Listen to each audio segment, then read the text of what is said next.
mengikat dan pastinya diakui secara mutlak di pengadilan atau kantor pemerintahan asing, seperti di Senegal tadi. Mereka secara personal memikul tanggung jawab hukum atas tingkat akurasi dokumen itu. Biar makin kebayang, coba kita bandingin ya. Penerjemah biasa itu fokusnya murni di bahasa. Hasil kerjanya mungkin bagus banget buat artikel majalah atau buku novel, tapi sayangnya nggak punya bobot hukum sama sekali.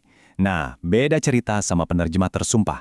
Mereka memikul tanggung jawab hukum penuh. Mereka bakal membubuhkan cap dan tanda tangan resmi di dokumennya. Yang mana itu jadi jaminan mutlak kalau dokumen Anda bakal diterima oleh pengadilan. Makanya, kalau udah nyangkut urusan hukum, pakai penerjemah biasa itu benar-benar sebuah pertaruhan yang nggak sepadan. Nah, sekarang kita masuk ke bagian intinya nih. Sebenarnya gimana sih tahapan verifikasi yang harus dilewatin dokumen kita ini? Dokumen apapun yang mau dipakai untuk urusan lintas negara, wajib banget hukumnya melewati 3 tahapan ini. Nggak bisa ditawar, mulai dari identifikasi, penerjemahan profesional, sampai diakhiri dengan legalisasi. Yuk, kita bedah satu-satu. Tahap pertama itu identifikasi dokumen. Disinilah fondasi kerjanya dibangun. Kita harus tahu pasti, ini dokumen jenis apa sih? Hukum, bisnis, atau pribadi? Terus, mau diterjemahin ke bahasa apa? Penting banget juga buat ngecek apakah dokumen aslinya tuh udah lengkap dan valid dari sananya.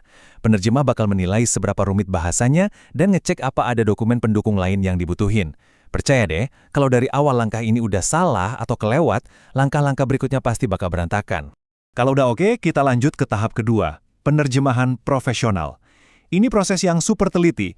Penerjemah tersumpah harus menggunakan istilah hukum atau bisnis yang 100% akurat.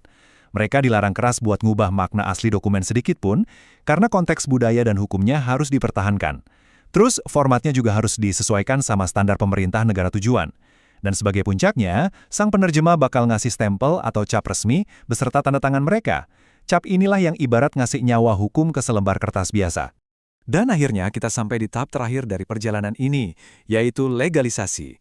Walaupun dokumennya udah diterjemahkan secara resmi, kadang itu belum cukup. Seringkali butuh validasi ekstra dari lembaga pemerintah, notaris, kementerian, atau bahkan kedutaan, supaya sah di mata institusi internasional. Proses legalisasi ini tuh ngasih bukti definitif, bukti yang nggak bisa dibantah lagi kalau dokumen ini sah. Bisa dibilang ini adalah stempel persetujuan final sebelum dokumen Anda benar-benar siap tempur di negara tujuan. Tentu aja di dunia nyata pasti ada birokrasi kan. Nah, kita masuk ke pembahasan gimana caranya supaya dokumen kita mulus melewati standar administratif yang ketat ini. Mari kita petakan aja langsung masalah beserta solusinya. Tantangan pertama yang sering muncul itu bahasa dan istilah hukum yang kelewat kompleks. Solusinya, penerjemah tersumpah bakal pakai kamus hukum yang spesifik dan pahamin konteks budayanya biar nggak ada salah tafsir. Tantangan kedua, aturan legalitas negara tujuan yang kaku banget. Ini bisa diatasi dengan proaktif ngurus cap pemerintah dan notaris. Terus, tantangan ketiga yang paling sering bikin